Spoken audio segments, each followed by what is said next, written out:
formerly Facebook. Aside from those who are currently in the Zoom call, we should be having a live stream right now, but we're still trying to figure that out. No, but to formally start our program, may I invite everyone to the singing of the Philippine National Anthem.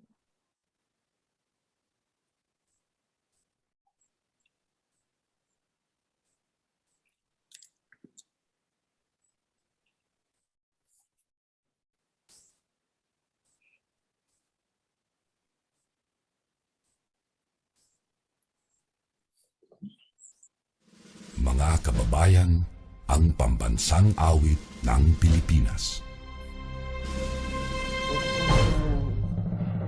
Kayang magiliw, tewas na sikakanan, alam puso, sa titik mo'y bumay. Lupang hinirang, tuyag ka ng magiting, sa mandulupin, di ka pasisigil, sa nagagang tutok sa simoy at sa langit ng pagaw, ay hinagang tulakaw, isang pagkayang minamahal, ang isang ng matawad mo'y tagumpay na nag-iindig, ang bituin at araw niya kailan pang ay di magdidinig, luman ang araw ng walhaging pagsinta, buhay langit sa piling mo.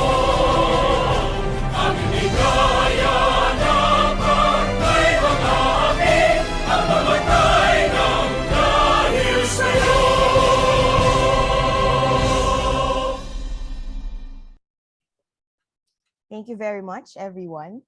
And so to officially open our program today, we invited a very special guest who would probably know why a lot of people, especially Filipinos, hold health-related beliefs despite little to no scientific evidence backing them up.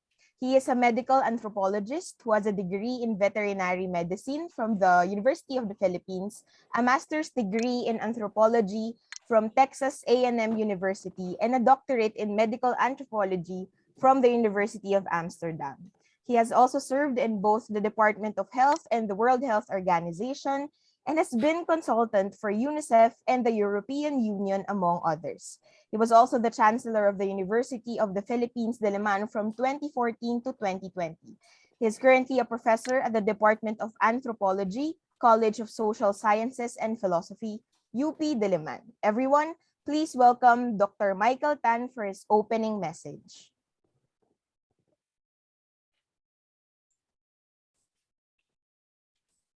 Okay, good morning. Magandang umaga sa lahat. I'm wearing a mask not because to prevent COVID, kundi ang jacket ng ipin ko ay nalaglag. And I'm bungal ako ngayon to talk about health problems. I'm very happy to give the opening message for this very important event, VERA Files launch of the comic book guide on fighting health misinformation. Magtatatlong taon na tayo with COVID-19, and it's been an uphill battle dealing with not just with the pandemic, but with the infodemic. So I am very happy to see VERA Files taking a lead role in here. Ay tamang-tama din mamayang hapon kasi one of the NGOs, Health Action Information Network, is doing a webinar on the medicines, including the misinformation going around on what to use in this in relation to COVID-19. Unfortunately, I could not find it. I wanted to put the link in here. Napakahalaga yan, mamayang hapon si Dr. Sid siya ang speaker. If maybe VERA Files, mabilis naman kayo maghalongkat ng information. If you can find it, I hope you can post it. But I was asked also to speak at that webinar this afternoon, and so I did some research on kung ano ang nagawa dito, the studies. And it's very interesting. I found a study just published in Frontiers in Psychology, looking at 8 countries, the Philippines, US, Hong Kong, England, Belgium, Switzerland, Canada, and New Zealand, on misinformation, belief in misinformation, and belief in conspiracy theories, which of course has been the plague for us here in relation to the pandemic. It's not just misinformation, but people actually believing that there's a conspiracy, that in 2 years, yung mga binakuna ay maging zombie, right? it is so amazing, no? That laganap nga yan. And what the study shows is that the Philippines has the highest rate of misinformation and the highest rate of beliefs in the conspiracy theories. No? So this is a psych study, maraming mga statistics dito. No? So they did correlations because they also asked the respondents, no, do they use digital media? What are they exposed to? What are the sources of their information? All the way up to their anxieties around the pandemic. It's very interesting. Yan nga, the Philippines has the highest rate. And they found that when it comes to beliefs in misinformation, that educational attainment has no role at play. Meaning, kahit mataas ang educational attainment, naniniwala sa, I see Dr. Iris Isabel nodding her head. And we know that from our own friends, from our own doctor friends. Yan ang pinaka-frustrating when physicians themselves start to believe in the misinformation. No? One time in the Inquirer nga, page 1, my DOH warning about Omicron. And then inside, there was a doctor with a columnist who was saying exactly the opposite, of what DOH was saying. So it's very, very frustrating. Pero mahalaga itong study because it says nga, what makes a difference, yung mas naniniwala sa misinformation are, take note, younger people. Okay, it's younger people. And people who are exposed to digital media. Okay, so it's social media. And interestingly enough, to politicians.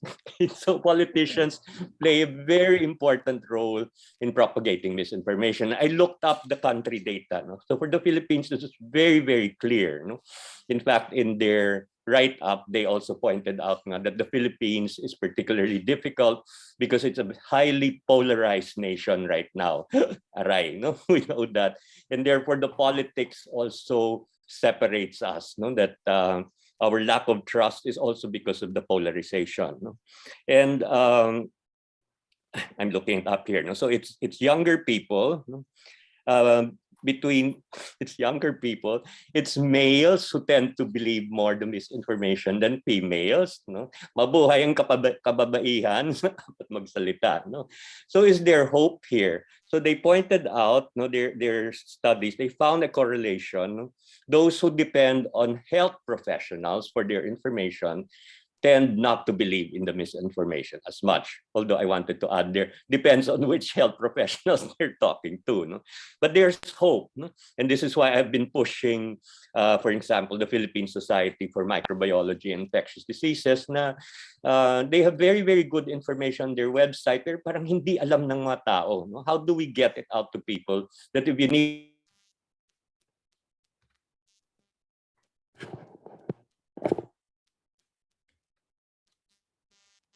been muted all this time? Naririnig ninyo? No, sir. That was momentary. The past 5 seconds po, yes. Sige.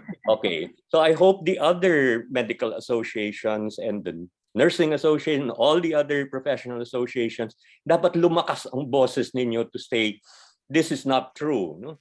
And then that can then bolster, eto na, the other finding here is that people who rely on traditional media rather than social media also tend not to be as vulnerable to misinformation. Okay, and we know why, because social media has become an echo chamber for puro mga pare-parehong mga beliefs nila, they're reinforcing each other, maraming mga sul-sul dyan, so you don't really resolve it. But the traditional media is important. And I know VERA Files has direct links to traditional media. So you cannot just stay on the web. You have to get your stuff out there. Your comic books will be important, something that people can still use, but we need to make that link to we need to have that link to the real world outside, which is traditional media and the doctors coming in. So there are actually other studies that are interesting. I unfortunately, I don't want to take too much time here, pero ang lumalabas nga, we really have a lot of work to do, and I'm very happy that VERA Files is I presume this is just a start. Diba? Nag-umpisa lang kayo dito. And I will say that I'm committed to helping out here. Maybe a role I can play is to pass on to you more of these studies when they come out. No? Because they sometimes come out in the most obscure of journals. No? Magugulat ka minsan. No? In fact, they did not have a Filipino researcher, so I don't know how they got their data on the Philippines. No? And if we can continue, but then they have the resources to do this kind of surveys, and we just need to plug that into our advocacy work. No? There's another study showing correlation between the fear of blood and belief in conspiracy theories. Would you believe that? No? Yung matakot sa dugo, mas mabilis lokohin ng mga conspiracy theories, which makes sense, right? If you are afraid of blood, you already have a lot of anxieties. So madaling pumasok ang mga pananakot. No? So I hope that, yan nga, I know VERA Files, of course, is doing more than health work, no? And that our work in this area to fight the pandemic is not just, to fight the infodemic is not just about COVID-19. It is also about the coming elections. So whatever we learn here, connect the dots also to our work towards getting more credible campaigns going out in there. No? There's a lot of work to do as well there. No? And it will take more than comic books for that. But for this COVID-19, this is a very good start. Congratulations to VERA Files. Maraming salamat. Thank you so much, Dr. Michael Tan. Hindi pa po ako sanay si Dr. Michael Tan. Tawag ko po sa inyo, Chancey-Tan. Thank you po for laying out the reason why we are gathered here today, and specifically why it's important for us to tackle the problem of specific health-related misinformation. Actually, si Chancey-Tan po has another meeting he needs to attend, but he still made time to join us today. Kaya naman po, once again, maraming salamat po, Chancey, for gracing our event. And ingat po kayo. Magtatambay pa ako ng mga 10 minutes. Okay po. Ay, salamat. Okay po. So, since 2020, we have been trying to survive through a global pandemic, as mentioned nga by Chancellor Tan. But experts say that aside from the virus that causes COVID-19 itself, we're also facing another problem brought about by the pandemic, which is what we call the infodemic, or the overabundance of information from various sources to the point that people can no longer distinguish kung sino yung dapat nilang pagkatiwalaan. And aside from this, as I have said, the Philippines alone has absorbed into its culture various health-related myths. And this is what we are trying to address in our comic book guide on fighting health-related disinformation.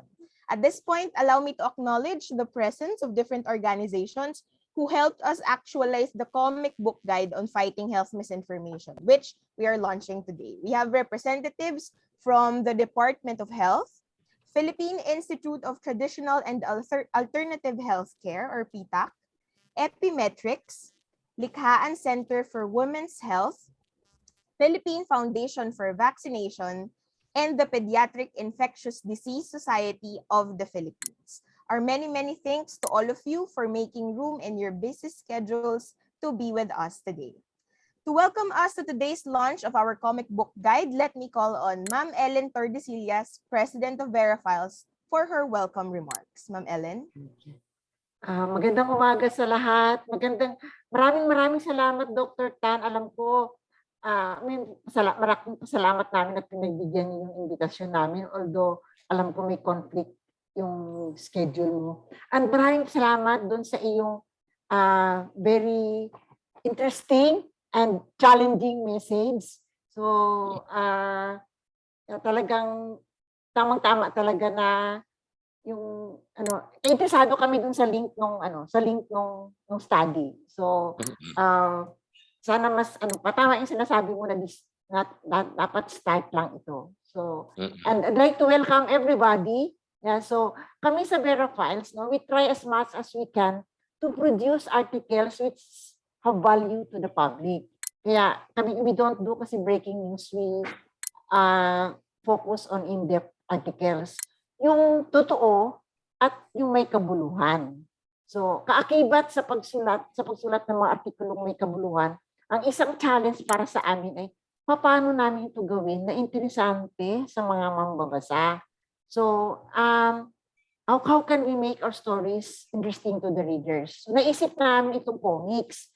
Kasi ang comics kasi is transcends time and age. Ako, no, I grew up reading Mars Ravelo and Larry Alcala comics at saka later on yung Nonoy Marcelo. So yung mga kabataan siguro ngayon hindi na nila baka hindi na nila kilala yung mga yan ano yung mga famous na comics o ano na yan. Pero ngayon nakita ko yung mga pamangkin ko comics pa rin kaya lang mga Marvel comics naman sila. Na pag mag-mention sila ng mga pangalan, kala mo member na ng pamilya, no, kilalang-kilala nila. So, this comics book project is a first for VERA Files. And we are excited about this. And we hope to infect everybody with that excitement. So, again, welcome everybody. Thank you. Thank you so much, Ma'am Ellen, for your message. At this point, no, gusto lang natin sabihin and i-emphasize sa mga nanonood ngayon, sa mga kasama natin sa Zoom, that the problem in this information is huge, and it's so huge that there is a need to attack it from various sides. And a fact checker's job to look into and debunk health-related claims and myths is one thing. But addressing these things directly from the standpoint of the medical profession is another. And we appreciate the efforts that are being made by our medical and public health doctor friends who are with us in the fight against health disinformation and misinformation. Our next speaker is one of them. She is practicing internist endocrinologist with a master's degree in health informatics. She currently teaches at the University of the Philippines College of Medicine, and she is the chief of the UP Medical Informatics Unit, director of UP Manila Interactive Learning Center, and the chair of the UP Manila Telehealth Committee. Her wide use of social media in communicating health-related information to the public earned her the Philippine College of Physicians Presidential Award for Social Media Advocacy in 2014. The following year, she was the first recipient of the UP System Gawad Pangulo Award for Progressive Teaching and Learning. You might know her from Facebook as Doc Brew. Everyone, to give us an inspirational message, please welcome Dr. Iris Isip-Tan. Good morning, everyone. I'm happy to be here. A few weeks before the community quarantine in March 2020, I was actually with the VERA Files group at a meeting to discuss debunking health misinformation. So thank you for the invitation to be with you today and to reconnect. So I started my Facebook page, The Endocrine Witch or Doc Brew, in 2012. So it's almost 10 years na that I have been posting information about diabetes, thyroid, and other hormonal disorders in Filipino online. Back then, I already saw how much misinformation was online, but I did not realize it was going to get much, much worse.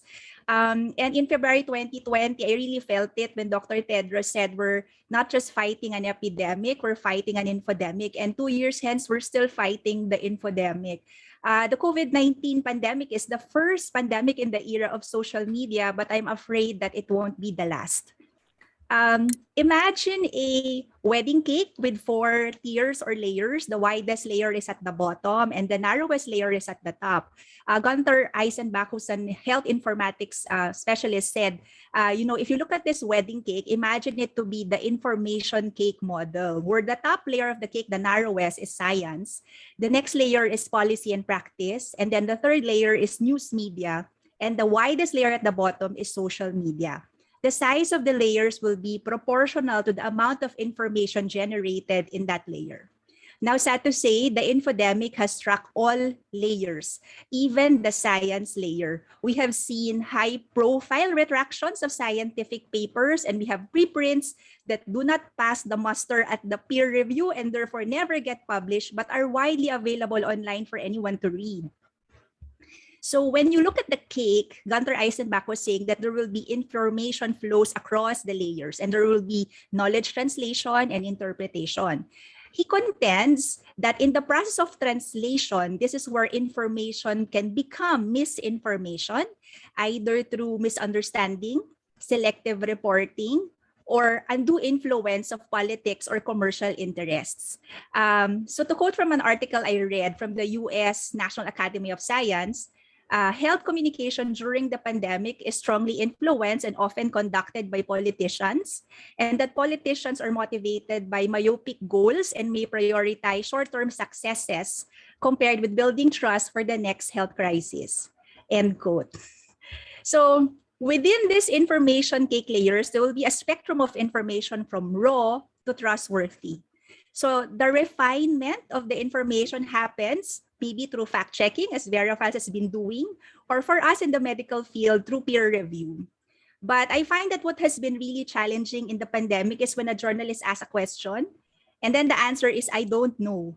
Because the disease is fast, but the science can actually be slow, and hence there is information asymmetry. And when you have that, there are information voids, and misinformation quickly bubbles up to fill the gaps. So I remember discussing the difficulty of fact-checking health misinformation with Ma'am Ellen at that meeting. Even in evidence-based medicine, we say the absence of evidence is not evidence of absence. And in medical school, we were taught to report uncertain results, but how to do that clearly can be very challenging. And I suppose it can be frustrating to journalists when scientists and doctors communicate by hedging because there is uncertainty. So at the WHO Infodemic Manager training, the question was, can we detect outbreaks of misinformation like seismographs detect earthquakes? So I'd like to share a study we did. We're still writing it up, but we did it in the early months of the pandemic. We looked at more than 12,000 tweets geolocated in the National Capital Region from January to March 2020, and we found 400 tweets containing COVID-19 misinformation. Now, there are two strategies to do this. Either we look at news articles that have already been fact-checked and then look at the links to the tweets that link to these articles. This has the advantage of finding more tweets because the misinformation will have gone viral already that fact-checking organizations have prioritized it. But the disadvantage there is we will miss unverified misinformation which are still perhaps emerging or about to go viral. So instead, our team decided to use the bottom-up strategy. We looked at the tweets within a specified time period. We retrieved them. We manually annotated them to find the misinformation. So we found a lesser number of tweets, but we found a wider range of misinformation. So when we looked at the formats, the top format actually was misleading content, the misleading use of information to frame the COVID-19 pandemic. Now, there were 7 discursive strategies. I don't know if Dr. Tan is still around, but these were over positivity, humor, marketing, performance credibility, anger, disgust, political commentary, and fear-mongering. I was especially concerned with performing credibility when an authoritative source, for example, a doctor or scientist, is quoted as the source of misinformation. However, it may amuse you to find that the most common discursive strategy we found was humor. So you might think it's satire, but can actually fool people if they think that it's true. So we hope to continue this work and hopefully it will be of use to fact-checking organizations such as VERA Files. I would like to congratulate VERA Files on launching its comics book, debunking popular health misinformation. I hope that we can have more collaboration between the medical community and fact-checking organizations moving forward. Maraming salamat po. Thank you so much, Dr. Isip-Tan. No, nakita natin from Dr. Isip-Tan's message kung gaano kalaki yung problema sa health misinformation, especially on social media. Kaya naman, ayan, hello sa online verification team ng VERA Files. And I would just like to agree po no, dun sa na-point out na satire is one of the ways kung paano napapalaganap yung misinformation and disinformation. Dahil recently din po, sobrang dumadami na din yung na-flag namin na satirical content but which is shared as fact on social media. And so you may follow Dr. Isip-Tan and the things she does and so to be able to see how she disseminates health-related information by liking her page Endocrine Witch on Facebook. Thank you so much again, Dr. Isip-Tan. And as I have mentioned at the beginning of our program, VERA Files' comic book guide was produced with support from Facebook. now called META, specifically through the year-long health fellowship conducted by the Facebook Journalism Project, to which one of VERA Files' reporters, Nika Hanopol, served as one of its fellows. To discuss more about this, let me call on Celine Samson, head of VERA Files' online verification team.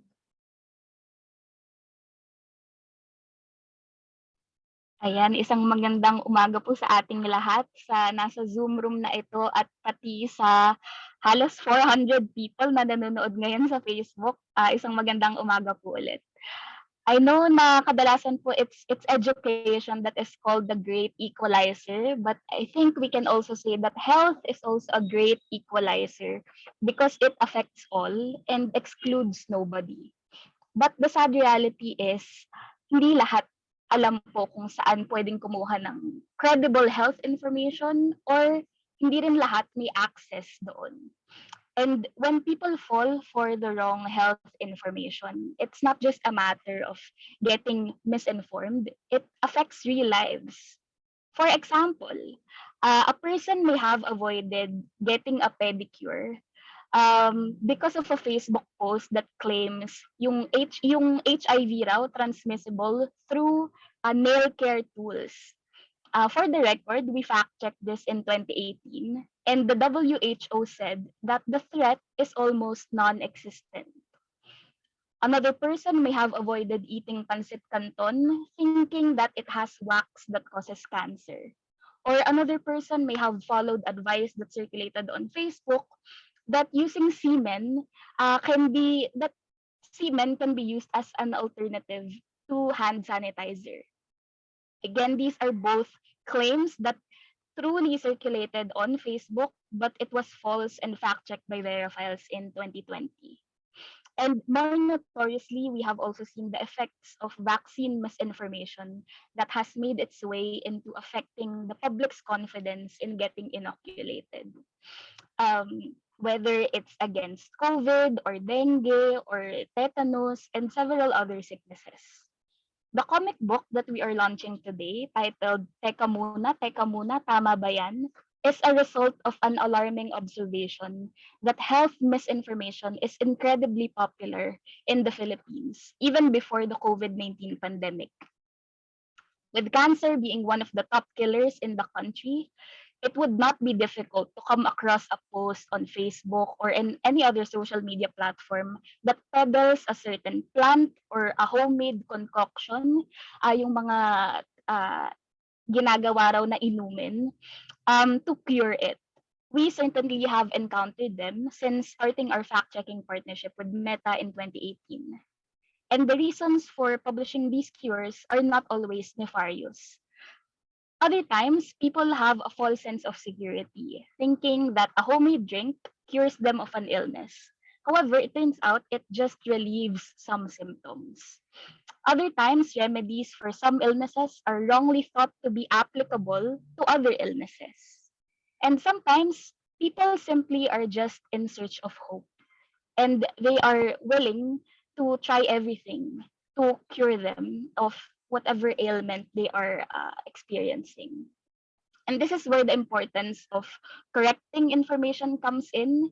We correct not to shame, but to educate, not just strangers on the internet, but also, or more especially, our friends and our family members. After all, fact-checking is a practice that should start at home. The comic book that we are launching today is a months-long project that VERA Files undertook in the middle of the COVID-19 pandemic. It mixes our learnings from the past 4 years that we have been fact-checking misinformation on the internet, as well as the lessons that we picked up from the Health Fellowship, a health misinformation reporting fellowship that VERA Files hosted in partnership with Meta from October 2020 to September 2021. Our health fellow Nika contacted and interviewed a number of medical anthropologists, health societies, health agencies, and health practitioners, such as our two inspirational speakers earlier, Dr. Tan and Dr. Isip-Tan, who were kind enough to take a bit of time out of their busy schedules and lend their expertise to this handbook. This comic book format is also new to us. It's the first time that we are launching a comic book, and it would have gone a very different path if not for our illustrators and graphic artists who you will get to know in a few minutes. So one of the most important lessons we've learned through these interviews is to correct with care. Understand kung saan ba nanggagaling yung other person at saka i-communicate yung facts ng mahinahon. Again, hindi naman kailangan ay namamahiya tayo. And sometimes the hardest battles are fought at home. This comic book is a guide on how to spot health and medical misinformation, how to encourage the people that we know and the people around us to consult credible sources, and how to correct with respect. We hope that this comic book told through the story of Liwayway, a 20-year-old woman, and her grandmother, Nanay Pining, can help Filipinos of all ages contribute to the fight against health misinformation. It is available in Filipino and English on the internet, and in a few months, there will be a print version as well. So we hope you enjoy reading and learning from it as much as we did while making it. Maraming salamat po. Thank you so much, Ate Chin, for your introduction of our comic book guide. So, some of those health-related claims and myths na na-mention ni Ate Chin were tackled, more specifically, debunked or given further necessary context sa ating comic book guide na Teka Muna, Tama ba yan? At saka at the same time, no, yung story ni Liwayway at saka ni Nanay Pining really hits home, especially sa atin na kailangang na exposed sa posts saka disinformation from our own relatives, even our closest family and friends. So ayan, malalaman natin kung paano ang ginawa ni Liwayway sa mga natanggap na disinformation at misinformation ni Nanay Pining. And once again, we would like to thank everyone who helped us actualize this project. At this point, I would now like to share with you the links that will allow you to access the 2 online versions of our comic book guide on fighting health misinformation. So to access the English version of the comic book, please go to vera.ph/wait-a-second-ENG. Yung ENG po natin ay nakaka-all caps. Meanwhile, you may visit vera.ph/teka-muna-FIL for the Filipino version. Ayan, pwede na kayo magsimula magbasa. Yay! Alright, ngayon naman, kilalanin po natin kung sino-sino yung naglaan ng oras, creativity, at nagsakripisyo ng ilang mga tulog nila para mabuo ang ating comic book guide. And to introduce the members of our comic book team, please welcome Ma'am Buma Cruz, editor and trustee of VERA Files. Ma'am?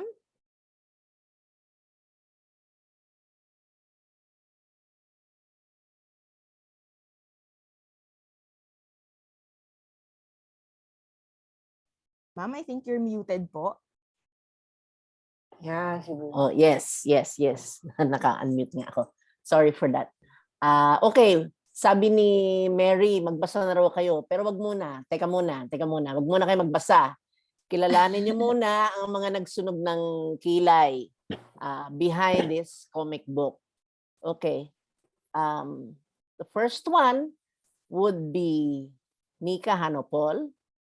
Siya yung si Nika, si Celine, si Chin, ako kunwari at si Ellen. Okay, Ellen is the project manager.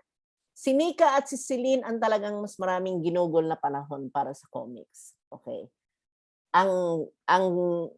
The people behind the drawing and the colors, si Joselle, siya yung sisisihin nyo kung masyadong naging maganda yung mga drawing niya.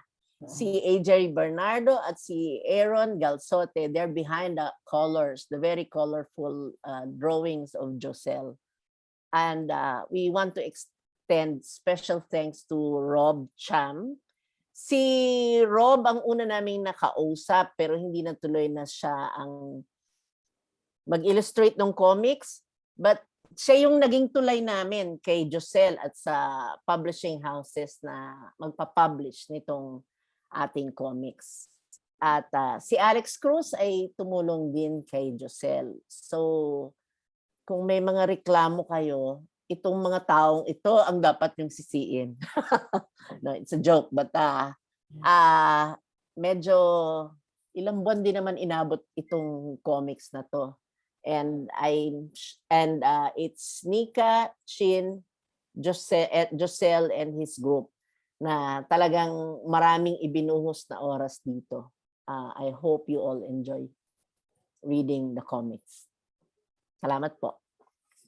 Thank you so much, Ma'am Buma, at sa ating comic book guide team. Sulit na sulit naman talaga ang puyat at ang pagod. Okay po. So in the past few days, we have posted on Facebook as teasers, no. Nagtanong tayo sa ating mga followers kung ano yung mga paniniwala at kasabihang pangkalusugan na pinapaniwalaan nila hanggang ngayon. And we got a number of interesting answers. Yung isa sabi niya, bawal daw maligo sa gabi kasi mauubusan ka ng dugo. At this point, that wala na akong dugo sa katawan, I think. Okay, next sabi nung isa naman, kapag daw may menstruation ang babae, wag daw mamimitas ng prutas o hahawak ng halaman para hindi siya mamatay. Medyo gory. Ang next ay sabi niya, wag daw pagsabayin sa isang ulam or putahe ang chicken at kalabasa kasi magkakaketong ka. Tapos tinanong niya kung meron daw bang dish po na may chicken at may kalabasa at the same time. Naisip ko din yon, meron bang ganung luto, no? At saka madami din tayong na-encounter ng mga ganyan, wag i-combine itong food na ito sa food na ito kasi malalason ka, for example. And last but not the least, may nagsabi, iwasan kumain ng tutong na kanin. Nakakapagpabagal daw ng galaw ayon sa matatanda. Ayan, sa mga mahilig sa mga tutong ng kanin. At the same time, meron din tayong mga ni-release questions para sa ating mga followers, asking them kung anong tingin nilang tamang sagot sa mga paniniwala or mga kumakalat na claims patungkol sa health-related or sa mga health-related na information. Yung una nating tinanong, kung sa tingin ba nila bawal talagang maligo kapag may regla ang mga babae. Now, may 98% sa 81 votes na nakuha natin sa Twitter na nagsabi na pwede naman na maligo. Pero may natitira tayong 2% na nagsabi, bawal nga maligo, no? Meron din tayong tinanong na meron daw bang natutunaw na wax kapag nagluluto kayo ng noodle sa mga mahilig sa pansit canton dyan, no? Medyo hati yung thoughts ng ating mga followers. May 23% na nagsabing, oo, may natutunaw na wax. Meron namang 29% na nagsabing hindi sila sigurado. But may 48 or almost half na nagsabing walang wax. Kakainin ko lahat ng pansit canton na gusto ko. Walang wax dyan. And last but not the least, tinanong din natin, ito COVID-19 related naman, no? Kung talaga bang nakakagamot ng COVID-19 ang pagtutuob. At malalaman natin ang sagot dyan sa huling tanong in a while. At this point, I would like to call on Nika Hanopol, who will be introducing to us the special dramatization performance of one of the COVID-19 related claims tackled by our comic book guide. Nika? Salamat, Mary. At para bigyan ng buhay ang kwento ni Nanay Pining at Liwayway, pakinggan natin ang radio dramatization na inihanda ng DZRH team. So malalaman na natin ang sagot dun sa huli nating poll ngayong umaga. Bigyan po natin sila ng isang virtual clap.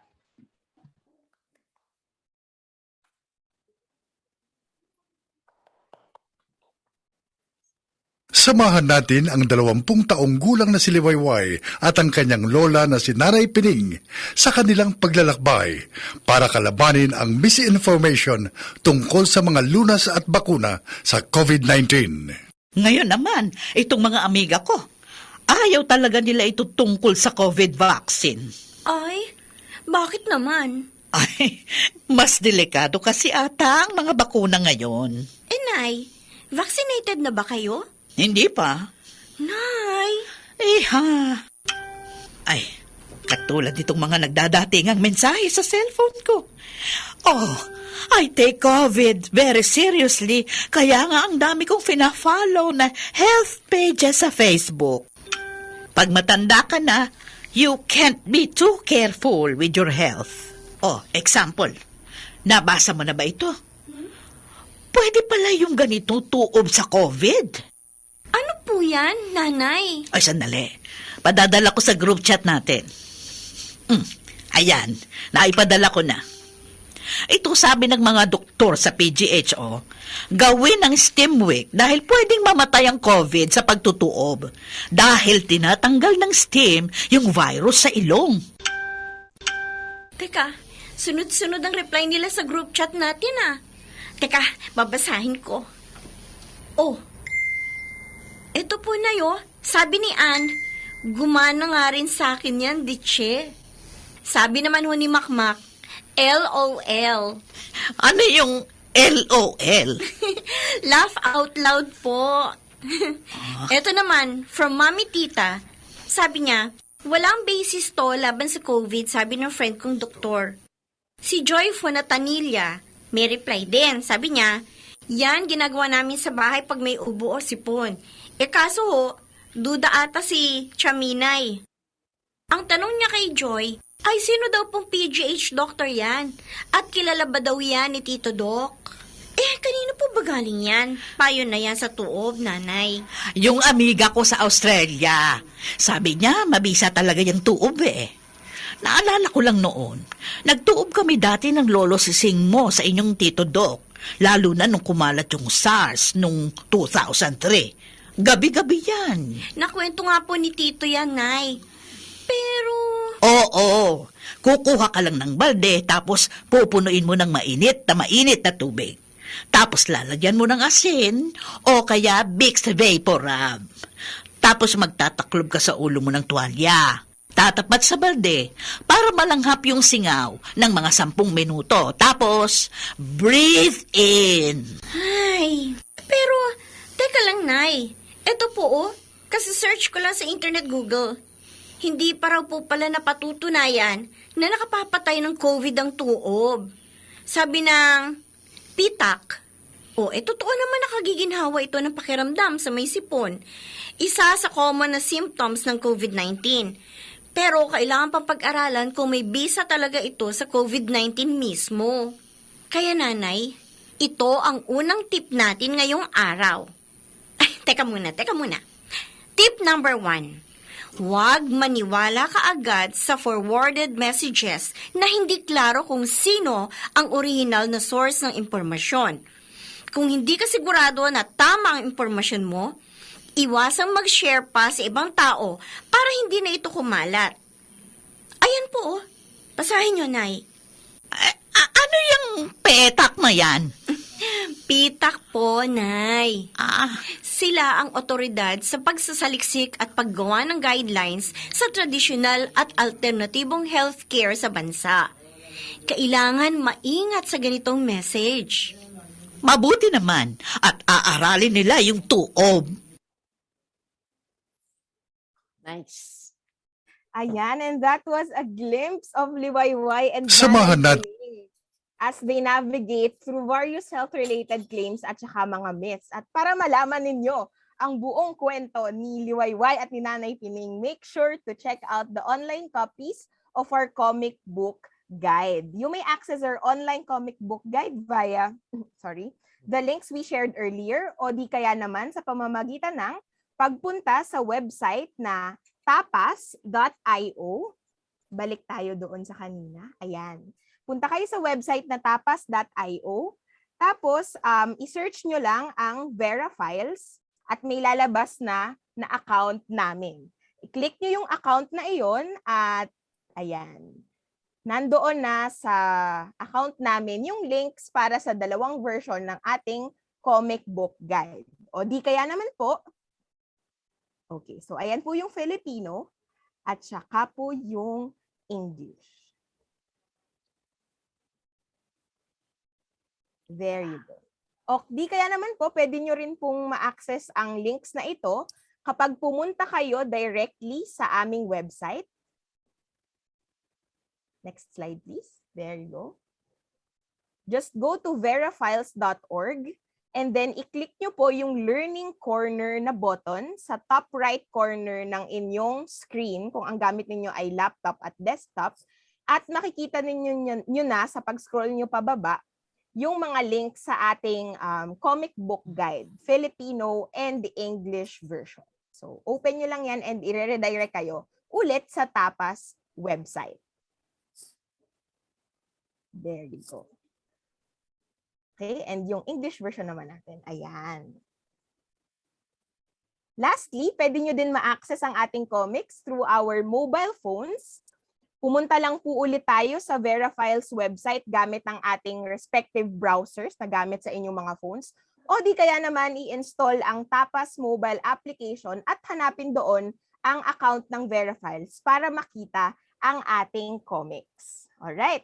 At this point, we would like to take this opportunity to thank the DZRH radio drama team for giving life to the characters of Liwayway and Nanay Pining. So thank you sa ating director, si Phil Cruz, narrator, Sir Bobby Cruz, ang gumanap na Lola Pining, si Miss Rosana Villegas, ang gumanap naman ni Liwayway ay si Miss Chiquit Amor. I hope I read that correctly. Ang ating technical side or technical director, Eric Lucero, and si Buboy Salonga, and of course, our editor, Salvador Muyar, and production staff, Anching Cruz. Maraming salamat po sa inyo. Alright, ngayon naman po, we would like to call on Dr. Beverly Ho, Director 4 of the Health Promotion Bureau of the Department of Health for her reaction. Dr. Beverly Ho. Hi.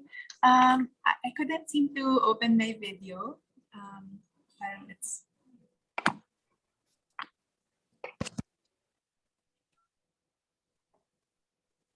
okay na ba? We'll try to figure it out po, ma'am, but you can proceed po.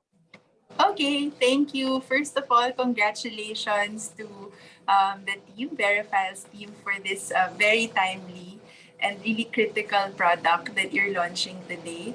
Masayang-masaya kami because this is really a rich source document, no, that can not just be disseminated, but also be converted, as you can see, to other types of media that can be consumed or used by certain audience segments.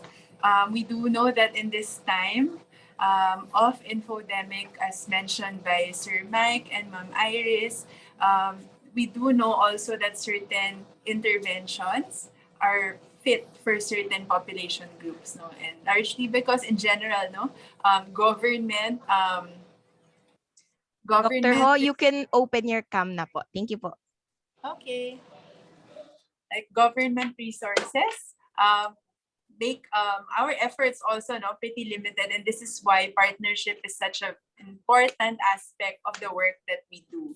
Kumbaga, sa sobrang dami ng lumalabas na hindi natin kaya na matarget lahat, so kinakailangan napakarami natin in the society working together to make it happen. And so with that, we are committing as the DOH, we're very happy with the product, and we're really going to be sharing it through official channels in the many platforms that we have, but also through the various drives, Google Drives that we maintain with our regional and provincial and municipal counterparts. So maraming salamat po ulit.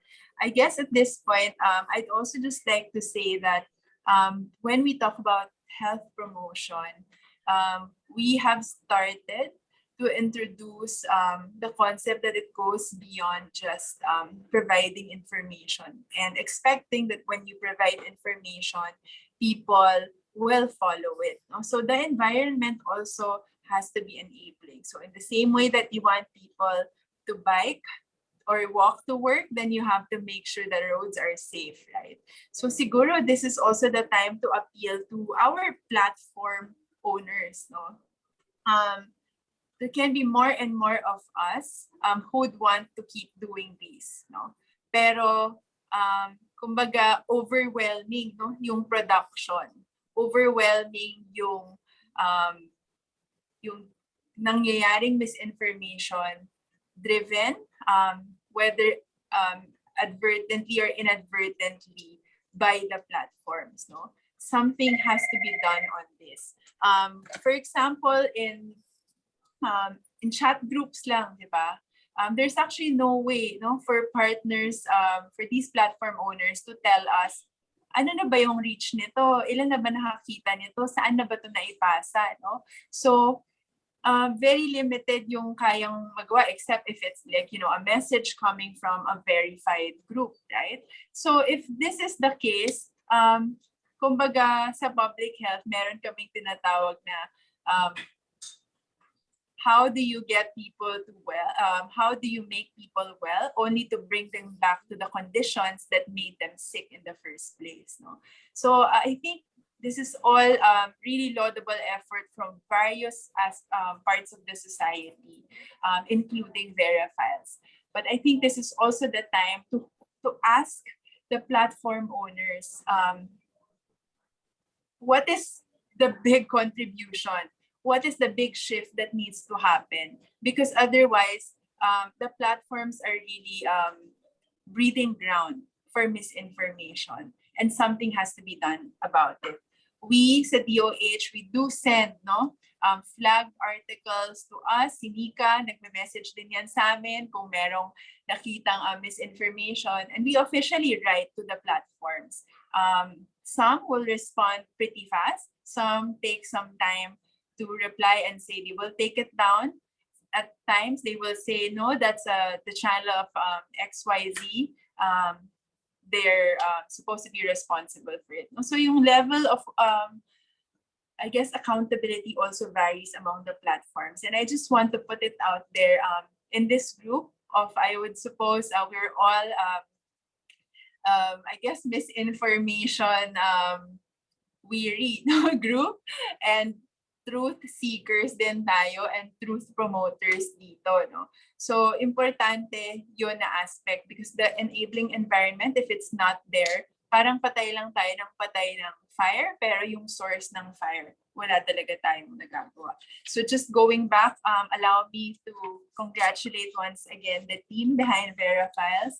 We do hope there will be more instances or collaboration that we can have, and we do support these really good product that you have produced for the country and our people. So I think I'll end there. Maraming salamat po.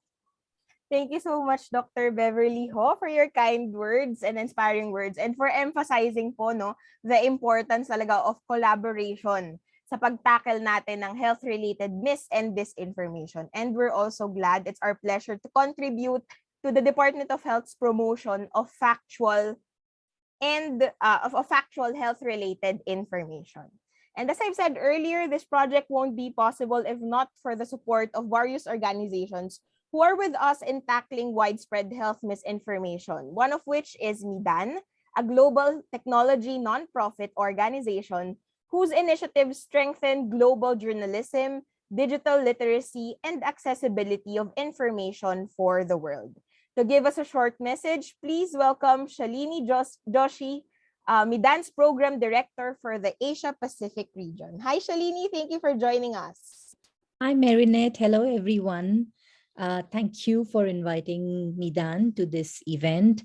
I'm sorry my camera is off right now. I'm in a place where it's a little bit early in the morning, but really happy to be here. And huge congratulations to VERA Files for producing the comic book guide on health misinformation. We have been partnering with VERA Files for many years now as part of Midan's Check Global program. And we are very proud of this partnership with VERA Files. Very, very supportive of all the excellent work that they're doing around media literacy, fact-checking, using technology to address in the country, and also using creative formats like the comic book on health misinformation. Also, to just let you know that Midan has this resource called Health Desk, which provides rapid responses to health questions from fact-checkers and journalists. Many of these questions are around COVID-19. Whenever we've received questions and queries from the VERA Files team, We've been very happy to respond to those as well. So wishing the VERA Files team a lot of luck and success in everything that you do. And hopefully we'll continue to partner even in the future. And huge congratulations to all of you once again. And thank you to everyone else also who made this effort possible. Thank you. Thank you so much, Shalini, and of course to Medan, as always, for being so supportive of our initiatives on fact-checking and promoting media literacy. I would also like to thank Sir Cesar Chavez of DZRH, hindi ko pala siya na-mention kanina, who helped us coordinate with the radio drama team para sa dramatization kanina ng kwento ni Nanay Pining at ni Liwayway. If you're listening now, Sir Cesar, listening in now, Sir Cesar Chavez, maraming salamat po. At this point, ayan, we're almost nearing the end of our launch today. Gusto ko lang sanang i-request ang ating mga participants na nandito sa Zoom room to open their cameras for a quick photo opportunity para lang ma-document natin kung sino-sino yung mga nagtipon-tipon ngayon, no, for this meaningful event. So please do open your cameras. I-stop muna natin yung screen share. Ayan. If you could please. Ayan. Sige po. Ayan. Hello po. Hello po sa inyo. I hope you're all safe and well. Maraming salamat po for joining us today. Okay. Ayan. Mga nag-aayos pa yung iba. Alright. Hello, Shalini. Thank you very much. Ayan. Thank you po. So for our tech people, sige ako na lang. I would count to 3 and then I would do a screenshot po, no? Okay? 1, 2, 3, smile. Page number 2 naman po. At dahil hindi natin alam kung nasang page tayo, let's still smile. 1, 2, 3, smile. Ayan, maraming salamat po sa ating lahat. And to officially close our program for today, I would like to call on Ma'am Rosario Chiliquisha, one of our trustees and editors at VERA Files, for her closing remarks. Ma'am Chi? Hello, good morning po. I thought we would take more than an hour, but it's been a very productive, very meaningful interaction for 1 hour. Teka muna, parang lahat na lang tayo ngayon, puro teka muna, sandali, teka muna. Hindi pa naka-unmute ka, hindi naka-ano yung video, parang gano'n. So it's all, we're all taking all these things in stride. But thank you very much for spending the half, is it more than an hour, with us, especially for Dr. Michael Tan. Special thanks for Dr. Michael Tan, Dr. Iris Tan, and Dr. Beverly Tan for your very inspiring, very helpful, very useful messages, no, on how to fight this information. And then, of course, we'd like to also thank the other participants, those on streaming on Facebook, but also people on the Zoom call, our medical groups, yung sa PITAC, I think, Likhaan Center, and all those who are present right now that Mary mentioned earlier. And of course, Shalini, salamat sa support from Midan. What else do I want? And of course, our team, no? The team na nagsunog ng kilay to make this happen. And hindi pa tapos kasi there will still be a next phase, the actual production of the text form of the comics guide, no? So it's an ongoing project. And as Dr. Tan earlier said, Michael Tan said, this is just the start. There's a lot of work and we realize that. Ngayon po, we're in the pandemic. And also we're in the middle of the campaigning for the elections, and even beyond all these periods that we might be marking on our calendars, tuloy-tuloy po yan. And so sa mga liwayway out there, medyo alalayan nyo lang pag ang mga nanay pining ay nakahawak ng telepono, kung saan ang pang-press ng kung ano-ano, at ang mga nanay pining naman, wag masyadong ma-excite pag mayroong natatanggap na mga messages kasi you have to make sure na tama po yan bago nyo i-share. So, teka muna, before you share, tama ba yan? So, maraming salamat po for your participation in this morning's event, and we hope to see you in the next webinar or training and in the coming days. And also thank you for helping promote the comics guide sa DOH and for all the other organizations. Thank you very much and have a good day. Thank you so much, Ma'am Chi. And just for a roundup, gusto ko po uling pasalamatan lahat ng tumulong sa amin na ma-actualize itong project na ito. Department of Health, Philippine Institute of Traditional and Alternative Healthcare or PITAC, Epimetrics, Likhaan Center for Women's Health, Philippine Foundation for Vaccination, Pediatric Infectious Disease Society of the Philippines, si Dr. Michael Tan, Dr. Iris Isip-Tan, Dr. Beverly Ho, Midan and of course Meta, at yung mga nakasama nating mga health and medical experts ngayon, Ma'am Grace Banal and Dr. Nemuel Fajutagana from the Medical Action Group. Thank you so much po for joining us. And of course, the DZRH drama team, Sir Cesar Chavez. At gusto lang po din naming mag-sorry sa mga hindi po nakapasok ng Zoom call natin. Nagkaroon po talaga ng a bunch of technical difficulties and we really apologize for that. I hope you were able to tune in sa atin namang Facebook Live. And with that, gusto ko po kayong pasalamatan lahat. Maraming salamat for joining us today. Ingat po tayong lahat and have a great week and weekend ahead. Maraming salamat po. Thank you. Thank you, everybody. Okay. Thank you. Bye-bye. Ah.